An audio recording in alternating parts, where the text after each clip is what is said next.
ওই খোদার কসম, যেই খোদা আমাকে সৃষ্টি করেছে, আপনাকে সৃষ্টি করেছে, ততদিন পর্যন্ত এই জমিনে শান্তি আসবে না ততদিন পর্যন্ত এই কোরআনের বিধান এই সংসদে, এই সমাজে প্রতিষ্ঠিত না হবে।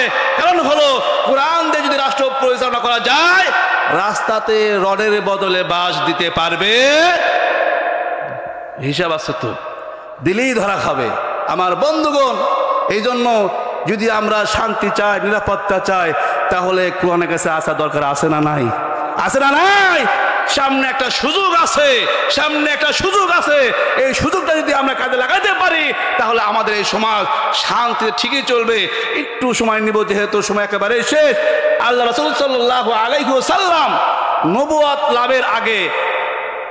লাভের আগে একটা সংগঠন তৈরি করেছিলেন, তার নাম কি? হিলফুল ফুজুল। ওরা কিন্তু তার নিজের মতবাদ, নিজের ভাবে তৈরি করেছিলেন। এত চেষ্টা করার পরে ওই সমাজে শান্তি প্রতিষ্ঠিত করতে পারে নাই। তিনি যখন কোরআন দিয়ে রাষ্ট্র পরিচালনা করলেন, আয়ামে জাহালিয়াতের যুগ, সবচাইতে খারাপ যুগ, সেই যুগটা স্বর্ণের যুগ পরিণত হয়ে গেছে। বলেন সুবহানাল্লাহ। কারণ হলো বিচার ফায়সালা, এটা আমরা যখন যে থাকে তখন তার মতন করে সাজিয়ে, কথা বলেন, সাজিয়ে নেই।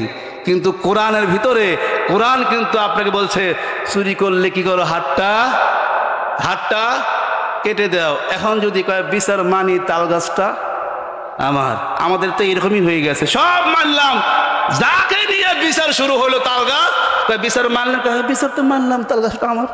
উনি বিচার কি মানলেন? আমাদের সমাজে বিচার ব্যবস্থা থেকে শুরু করে, বলেন তো আপনারা সাক্ষী দেন, দুর্নীতি হয় কি হয় না? কিন্তু কোরআন দিয়ে যখন বিচার ফায়সালা হবে, আমার ছেলে হোক, আমার মেয়ে হোক, আমার স্ত্রী হোক, আমার ভাই হোক, সেখানে কোনো দুই নাম্বারি করার সুযোগ থাকবে না। কোরআন সঠিক বিচার ফায়সালা করে দিবে। কিন্তু ওই যে শুরুতে একটা কথা বলেছি, আমি পছন্দ করি লিচু গাছ, আমি খাইতে পছন্দ করি লিচু, লাগাচ্ছি কি গাছ? আম গাছ। এই জন্য ভাই আসুন, আল্লাহ পাক রব্বুল আলামিন আমাকে আপনাকে শ্রেষ্ঠ নবী দিয়েছে, শ্রেষ্ঠ কিতাব দিয়েছে, আমরা সেদিকে না তাকিয়ে অন্যদিকে যদি আমরা তাকাই তাহলে হবে না। আলহামদুলিল্লাহ, আল্লাহ পাক রব্বুল আলামিন এই যে মাহফিলটা মাঝখানে 1 বছর বাদ গেছিল, কিন্তু এবছর 5 বছর পূর্ণ হয়েছে। আমি চাই প্রতি বছর এই তাফসীর কর মাহফিল হোক। আপনারা কি চান? কারা কারা চান? দুই হাত তুলে দেখান দেখে আল্লাহকে। আল্লাহ তুমি হাতগুলো কবুল করো, বলো আল্লাহুম্মা আমিন। হাতগুলো নামান। আমার ভাইরা যারা এই কাজগুলো করে, খুব কষ্ট করে করে, কিন্তু আমি দেখেছি এই কাজগুলো করতে গিয়ে একটু যদি ভুল হয়, সমালোচনা করলে অভাব থাকে না। এই মাহফিলটা করতে অনেক টাকা খরচ হয়। এই যুবক ভাইরা দিন রাত পরিশ্রম করে আমার কাছে গেল, যাও যে চাচা বলে অনেকেই, কি করা যায় দেখেন তো।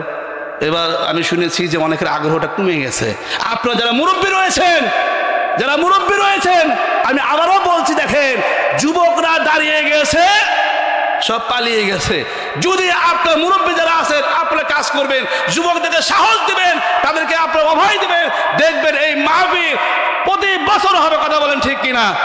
আপনারা একটু দায়িত্ব নেবেন, এই মাহফিল যেন হয় উত্তর চকপাড়া বাইতুল জান্নাহ জামে মসজিদ, আমাদের এই মোড়টা, এখানে কিন্তু অনেকেরই অনেক শ্রম রয়েছে, পরিশ্রম রয়েছে। এই জন্য আমি চাই প্রতি বছর এই মাহফিল হোক। এই মাহফিল করতে যে সমস্ত টাকা পয়সা দরকার আপনারা দেবেন ইনশাআল্লাহ। বিশেষ করে দোতলা মসজিদের কাজ চলছে, সামনে মাহে রমজান আসছে, অনেক মুসল্লি উপরে নামাজ পড়বে, এই জন্য সেখানে কিছু টাকা পয়সা দরকার আছে।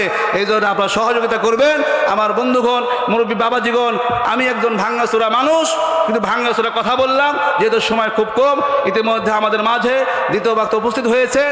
আমরা আজকের মাহফিল থেকে তাদের কাছ থেকে সুন্দর সুন্দর নসিহত শুনবো ইনশাআল্লাহ। আল্লাহ পাক রব্বুল আলামিন যেন আমাদের সকলকেই কোরআন এবং হাদিস অনুযায়ী সামাজিক জীবন, পারিবারিক জীবন, রাষ্ট্রীয় জীবন সুন্দরভাবে গড়ার তৌফিক দান করেন। আমরা সকলে বলি আল্লাহুম্মা আমিন।